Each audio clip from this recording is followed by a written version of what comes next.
Hello and welcome to another episode of The Sales Circle, where we intend to bring you plenty of hints, tips, advice on everything to do with sales, marketing and business growth. I'm your host. My name is Rob Spence. I'm the Managing Director of Paragon Sales Solutions. And I'm excited to introduce my guest today, Tej Gawera from Tax Assist Leicester, East. Is that right? Good to see you. East and Syston. East and Syston. Thanks for coming on to the No problem. show today. First time in the office, first time in the studio. It is, yeah. You said it's smaller than what you thought it was on camera. Yeah, it looks bigger on camera than it does inside, but I suppose that's TV, apparently. It is, yeah. The camera also adds £10 as well, okay. so that's why I've got 5 cameras on me. I'll look after to that. let you know. But, well, look, might be worth introducing yourself. Tell me about you, the company, and sort of your business as it stands. Yeah, my name is Tej. I run Tax Assist Accountants, Leicester East and Syston. We've got 2 shop front offices. We have a virtual office in town as well, but we don't really use it anymore. At the moment, there's about 8 of us in total. We do tax and accountancy, VAT bookkeeping services for small businesses up to about £3 million turnover. There's all kind of sweet spot. I'm with a franchise. It's Tax Assist, and I started 12 years ago this week. Congratulations. Happy birthday. So yeah, it was that anniversary. Should have got cake. What was that anniversary? So yeah, it's small businesses, taxpayers, rentals, property is our kind of main market, and we concentrate on service. Obviously things like tax savings as well, but services at the end of the day, that's why clients come and stay with you. The rest is a given, if almost. But yeah, that's where we're kind of at now. Fantastic. And it's a really unique model because without throwing shade on other accountants, there's some great ones out there.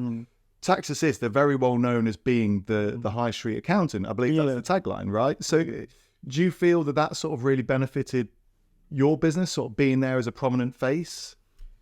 Yeah, I mean, the Tax Assist model is, the people that are behind it were from banking backgrounds.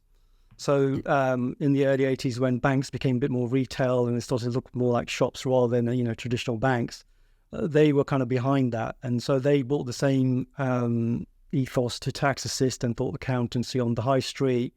It's more accessible, less stuffy, and people feel less intimidated in approaching an accountant. So that was the whole model. It swings and roundabouts. I mean, they're effectively giant adverts. They're effectively it's a marketing tool because you can do the work from anywhere. You just need a desk and a computer, so you don't really need to be there to do the work.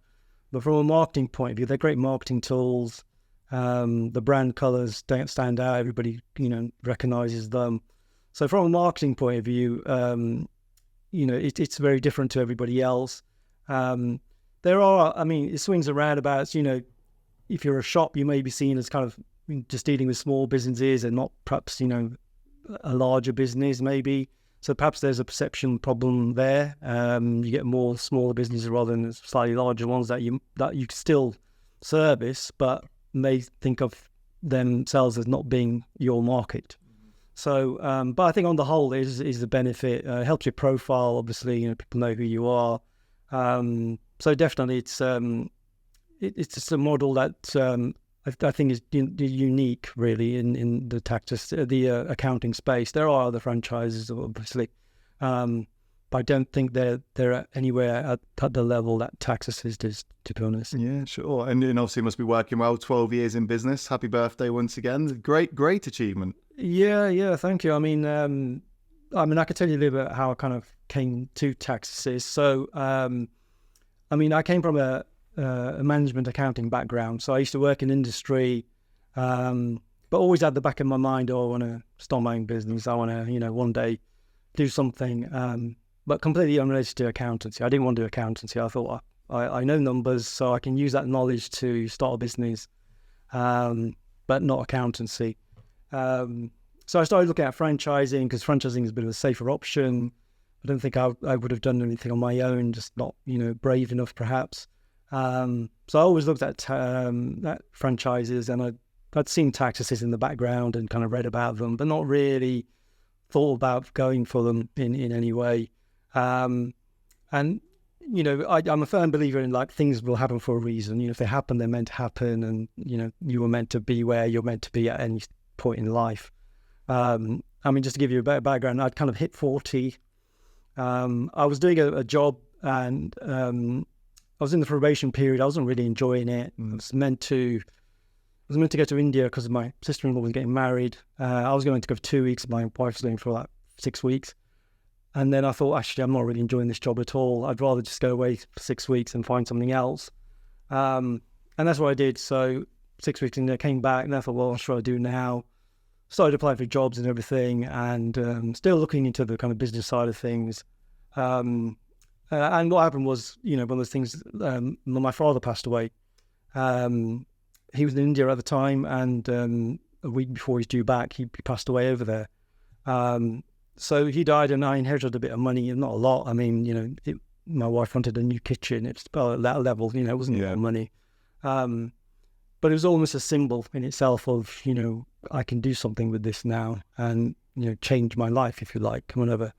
And if I don't do it now, when will I do it, sort of thing. I was still applying for jobs and stuff like that, but then taxes have what they call a discovery day, which is just like a day to find out more about the opportunity. You go and visit their head office. So I went along there and just really liked what they said. I was impressed by the management team and the whole package. One of the directors used to live in Leicester, so he knew Leicester quite well. So he, you know, it was easy to talk to him about, you know, where a shop should be. He said, no, it should be there. You shouldn't have it there. So it was kind of very insightful because, like I said, he knew Leicester really well. So I thought, oh, and they talked a lot about working on the business rather than in it. So I thought, okay, well, this all sounds good. But again, I was kind of a bit cautious, you know, should I go for it? Should I not go for it? And I was still going for interviews, and I had an interview at a place. I had the first interview and said, you've got through the second interview. I think it was about 5 of us, you know, in the second round. And I thought, well, 1 in 5 chance, that's not bad, you know. And I thought, if I get it, I'm going to can this and, you know, just work and then see how it goes in a year's time or something like that. The day before the interview, the second interviews, they all got pulled, the interviews. I don't know why. A couple of weeks went by and then still nothing happened. And then I thought, well, maybe this is a sign, you know, maybe, you know, this is it then. So then I rang taxis, said, yeah, I want to join and, you know, tell me what to do next sort of thing. So yeah, and like I said, that kind of, it was meant to be. And so I started with tax assist. Again, I had that question of, you know, why are you paying for a franchise? You're an accountant, you can do this stuff yourself, you know, and I got that a lot. I still get that now, to be honest. And the way I kind of looked at it is, well, I mean, accounts is accounts, whether you're dealing, you know, like a small business or a plumber or a multi-million-pound business, the principles are the same. What's different is when you're working in industry, you don't really deal with the tax side of things and you don't deal with the HMRC side of things. So that is all new to you. And so it's easier to go with the franchise because you can learn all that. You can learn it yourself, but then you look at a longer learning curve. And I just think, I mean, most of the, I haven't got the stats on this, but I think most of the franchisees are from management accounting backgrounds that go into tax assist because, again, they were in my boat. They have that experience with the accounts, but they don't have the tax side of things, and they don't have the HMRC, you know, procedures and how that happens, you know. So that's an easy way to kind of get in and learn that. I mean, it's not a cheap franchise, you know. It costs quite a lot of money. I can imagine. Yeah. But again, it's that thing of, you know, I mean, I did a post about this recently on LinkedIn of that, you know, you've got to do things a bit differently. You know, if you want to succeed or you want to get anywhere, you can't do what everybody else is doing. You've got to stand out a little bit, think differently, do things a bit differently, invest more. Because, you know, I remember having this conversation with a fellow accountant about a piece of software, and it's quite a lot of money up front, and there's quite heavy monthly commitment as well. And he said, "Oh no, it's too expensive. You need so many clients to make it worth. It's not going to be worthwhile." And I said, "Well, it will be in the long run. You know, take time, but I think this will benefit me." And the very fact that you're saying that you're not going to do it means 9 out of 10 accountants won't do it. So that's even more reason for me to do it. Motivation more to yeah, to invest. because this differentiates me from everybody else. And in the long run, it'll benefit me. It's an investment from, but in the long run, it's going to make me different. So that's more reason for me. 9 out of 10 aren't going to do it, but I'm going to do it. Yeah, too right. 9 out of 10 aren't going to invest in a franchise, then I'm going to do it. Because I just felt that, if I looked at it in 5 years' time, if I'd started on my own, where would I be in 5 years? And if I started with taxes, where would I be? And I thought I'd be further ahead with taxes. And let's face it, where you pay more attention. You've got to make it work. There's no out. Yeah. I think when you start on your own, you think, if I'd started on my own, I'd probably been really ultra cautious. I'd probably still be in my bedroom on the desk or whatever. Yeah. I wouldn't take on employees, you know what I mean? But here it kind of forces you to do it.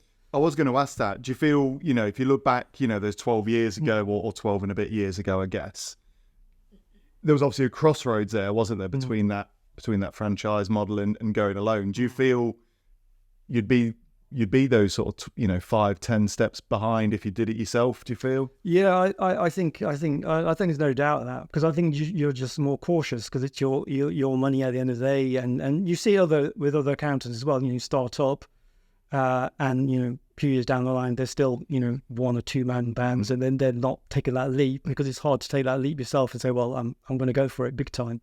Whereas with a tax assist, with a franchise, you've also got that background support as well. So that if things go wrong, I've got someone to ask, how does this work? And in theory, you're not reinventing the wheel. You're pumping up the tires and sticking a couple of spokes in, but you're not, reinventing it. So hopefully, you're not on your own, but there's other people in the background, and you're part of a kind of family almost. So that kind of helps as well, that you're not the only one going through these issues. Somebody else is going through them, and you can ask them. You say, well, how did you do this? Or I'm having this problem. And so there's a great support network there as well. So that really helps as well, and you feel like you said you're part of a family. You got a larger support network behind you, I guess. Yeah, and that always helps, And I don't mind helping new franchisees. If they ask me something, I always try and go out of my way to kind of help them out, because I was there, so I know what it's like. And I try and give like the warts and all. I don't give the shine. I tell them exactly what you should be doing. Be wary of this and whatever. So I try and give them the reality of it, because I don't want them to think that I'm kind of holding stuff back. I'd rather just tell them what happened, because that's what I'd want. And if that's what I'd want, why wouldn't I do that with other people? No, absolutely. I like that. So I guess at some stage, you went through that phase. I think you mentioned you've got 8 team members with you now, I think you mentioned. You must have gone through that stage where you could have quite happily just, done your work on your own. Was there a catalyst for you to take on team members, and how did that feel? How did that all come about for you? I mean, I'd been going for about. I initially started in the service office, and it was basically a glorified coffin. It had no windows. It was just somewhere for me to go. Yeah. So I didn't want to work from home. I thought I want to go somewhere. So it was cheap and cheerful. It was an office. Few months in, then it became obvious that if I moved into a shop front, I'd need a staff member. I couldn't manage myself. Yeah.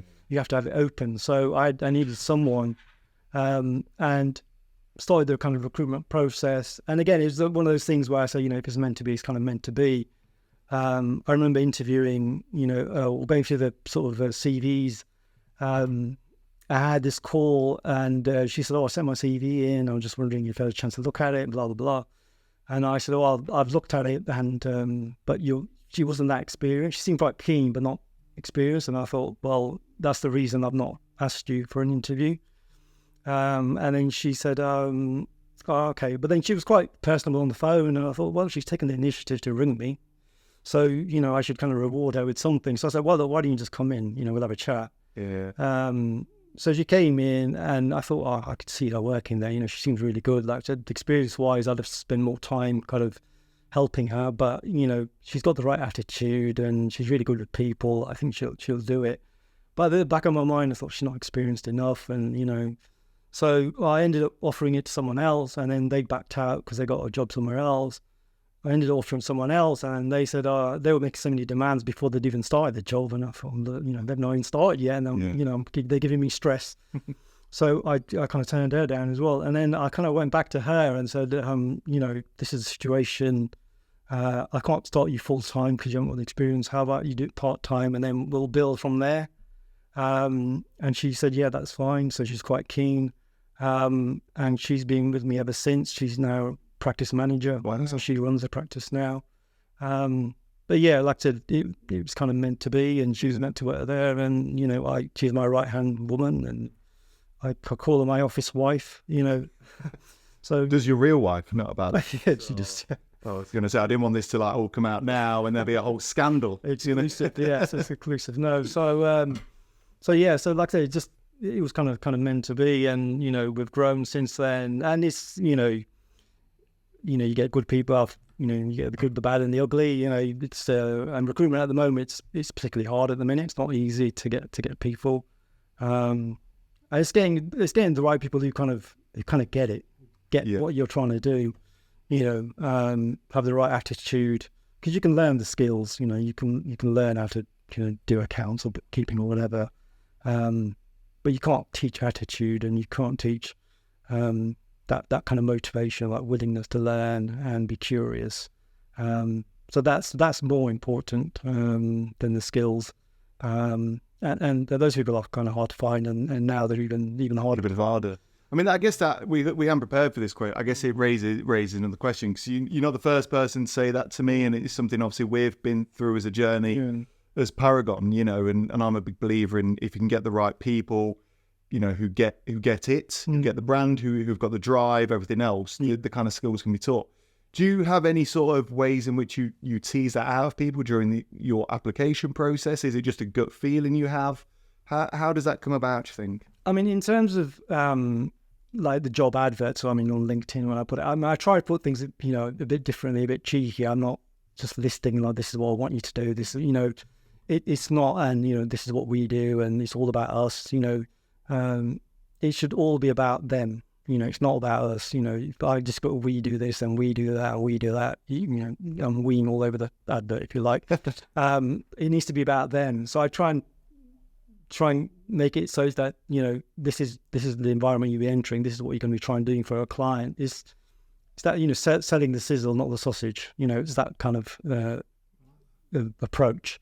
Selling the vision or the dream of what we're trying to do, and this is your part in it. So you're going to be playing a major part in it. It's not just like you're just doing this role. You're going to be kind of doing everything, and then there's a great opportunity for you here. Your ambition should be to run this office, so I can open another office perhaps. Mm-hmm. So you're trying to, sell the dream, if you like, and sell, where they can be, it's not just a job. So that's what I try and do, and that's what I try and emphasize in the interviews as well. So this is what we're trying to do. I tell the story of Romana, who's, my practice manager, and how it happened with her, and what we're trying to do. So we try and, right from the start, tell them, this is how it's going to be, and this is what you should be aiming to do. This is the kind of environment, I mentioned earlier that we're talking about, you're going to make mistakes, but don't make the same ones, make brand new ones, own those mistakes, and move on, and we can all learn and get better as people and as a business. So that's what you try and kind of emphasize, and try and, not just kind of tick the boxes and say, oh, well, the job description is this, and the working hours is this, and lunchtime is this time, that kind of mechanical. Selling the bits behind the scenes. Yeah. I mean, I guess that transitions quite nicely. For you, dear viewer, who are watching this, we are very soon going to be changing the whole concept of the sales circle, switching it over to, and I've completely forgotten the name, so I need to look at my board, How I Failed My Business. So the How I Failed My Business podcast, because we want to talk to entrepreneurs about the mistakes they've made, so that hopefully in sharing those mistakes, we can learn how we can overcome those mistakes and do better. I mean, without diving too deep, you shared a brief story with me just off camera. If you don't mind me asking, have you made any mistakes within your business, within your career, and what did you learn from those mistakes? I think the major thing when you first start is, you're kind of underpriced. You don't charge enough, and because you just want the business, and you don't care who it is. You're not too bothered as long as they kind of pay you. You think, I'll just take them on. So you end up stressing yourself out, and taking clients or taking business on that isn't worth it. It stresses you out, it stresses your team out. And I think also once you've taken them on, it's hard to get rid of them. in a nice way. You know, how do you kind of do it? You know, you want to kind of avoid that conversation. And have you ever had to sack a client before? We've had to not exactly sack a client. We had a client where basically he started off quite small, but he grew quite big, and he was kind of getting unwieldy, you know.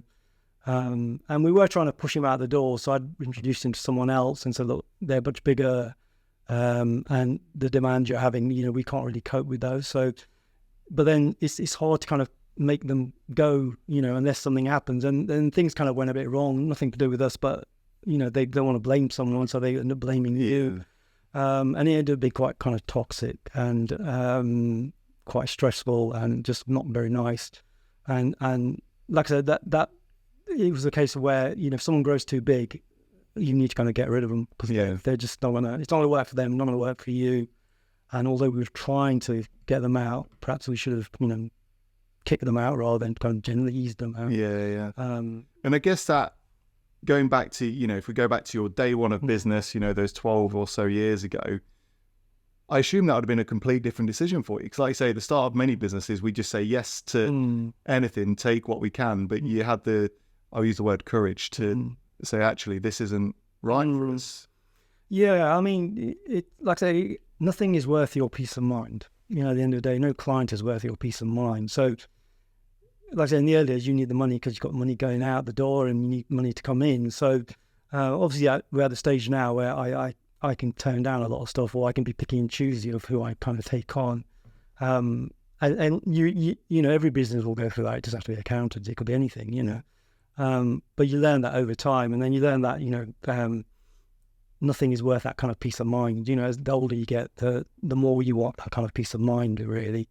The less, you know, the less stressed you want, the less perhaps you're not so keen to kind of grow so big anymore because you've kind of reached a certain level and you think it's okay, I can grow a bit now, but I'm not, you know, I'm not looking to have to change the world or anything anymore. So, but I think you've all got to kind of go through that a little bit. And also it was a bit of a culture shock to me. You know, I used to work in industry, and when you're dealing with people, you know, most people are fairly civil, and, you know, if you had a meeting and they couldn't turn up, they'd let you know they couldn't turn up.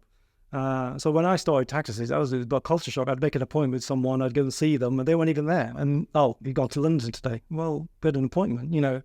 Or people don't turn up for appointments now. You know, it happens, you know. So for me, it was a bit of a culture shock. It's like, why do people do that? I always let people know if I can't make it. You know, it's common courtesy, isn't it? So you kind of learn that over time and kind of live with it to a certain extent. And, you know, people aren't always logical or don't have as much common sense as you think they should have. No. You know, common sense ain't as common as you think it is. I was going to say, I don't think common sense exists. Or does it? Yeah. What you assume is kind of a normal or a natural thing. You find other people don't have that point. No. So it's you know, you have to learn to kind of cope with that or deal with that. And you know, even now, I mean, I remember when I think it was only going about 2-3 weeks, and I had an appointment with someone and they signed up. I thought, great, you know, and it was and their payment's like a direct debit, and after the first month it went through, and then he rang me and says, you've taken direct debit. And I said, well, yeah, you've signed for it. He started swearing at me on the phone, you know, and I was like really shocked because nobody had spoken to me in that way before, and I didn't expect, you know, you signed an agreement, you signed direct, obviously it's going to go through. And so I didn't know what his kind of issue was. Maybe it was just a bad day. But and then I just thought, you know, what the hell is going on here? You know, I haven't done anything wrong. You know, I felt guilty about it. But like I said, you learn that you know, this thing happens now. You know, I had an email the other day and he was complaining about this, that, and the other. And I said, well, yeah, but you haven't filled in the form. He's saying you can't do what you asked us to do until you do that. And then he said, oh, okay, thanks. But then why get so worked up in the first place? Yeah. You know, send me an email at 3:00 in the morning or something ridiculous like that. And why not find out, you know, in a calm way? And I put that to him as well. So why don't you just ask in a calm way rather than flying off the handle over a silly little thing? You know, if you do what I asked you to do, then I can do my job. But if you don't do that, I can't do that. Yeah. So I don't know. But I think during when COVID, people came a bit calmer. They came a bit more understanding, perhaps, you know. Someone was able to go through the same thing, so a bit more understanding. And I did say to the team, I hope this lasts. It won't. I hope it lasts. So one person hoping that COVID lasts longer. Yeah. Well, I meant the feeling of this of the actual COVID right, itself. but then, everybody kind of seemed to fly off the handle at every little thing rather than calm down and say, well, actually, let me ask the question first, or let me see what's... And then if I don't get the answer I like, I can blow my top or whatever. Absolutely. But initially, at least, look at it and say, so, well, why that happened? Wait. So, well, final question, because I've seen Ria waving at me more times than I think I've ever seen her wave in her life. I'm sure her arm is tired. But the one question we ask every guest on here is if you could go back to day one of business as your current self and you could give your younger self some words of wisdom, what would those words of wisdom be? I think the thing is, you play the long game. It's less crowded there. I think the thing is, everybody wants to get rich quick. Everybody wants to lose weight fast. It's like, if it doesn't happen in a couple of weeks, I'll give up. It's not going to happen. And I think you just got to trust the process. I know when I first started, I was really worried about the money going out the door and not coming in, and you're desperate to sign every single client. And I think if I, looking back, I should have just trusted the process. It's going to happen. If I follow certain steps, it will kind of happen. I don't need to kind of stress about every single little thing, and play that long game, because like I said, it's most people are looking to do everything quickly and overnight, and they don't last. No. I often say, the different, people say nice guys come last. I said they don't come last, they last. They actually finish. They last. Yeah. The people who kind of, go high, really high quickly, tend to come down fairly quickly as well. Yeah. And you don't want that. You want to be in that space where you're, you're getting better each day, you're getting better each month, everything's improving, and in the long run, the slow way, the faster way is the faster way. If that makes sense. Yeah, absolutely. So I'd say, just trust the process. Even if, like losing weight, you don't want to lose weight overnight. You have to do certain things, and you have to do it for a period of time. Tell me about it. And be consistent about it. And if you do, then you'll get a result. And it's the same way in business as well. You've got to do those things day in, day out, and be consistent about it and be disciplined about it. Absolutely. Well, no, some good words of wisdom. Well, look, loads to take away from all of that. I'd love for the viewer to stay in contact with you and to keep in touch. We will drop your link and we'll tag you in the video. We'll drop your link below. But is it best to connect with you on LinkedIn or your website? What's best? Yeah, I mean, the website's there, but if you look me up on LinkedIn, all the details are on there and the links are on there. So, Fantastic. Well, we'll make sure we do drop your links. And thanks so much for joining us today. A great episode, some great insights, and a pleasure having you with us. So thank you. Thank you so much. And as always, thank you to you, the dear viewer. Now, it would be a massive, massive favour if you could subscribe to this channel, give it a like, and share it to at least 5 of your friends and your colleagues and peers. That really helps us to grow the channel and boost what we can actually deliver. But please do keep your eyes on our future episodes coming up. And don't forget to stay tuned for How I Failed My Business. Over time, that will stick. The How I Failed My Podcast. No, How I Failed My Business podcast. That's the one. Maybe it's not as, ringy and addictive as we thought it was. But thank you so much for watching. And until next time, all the best.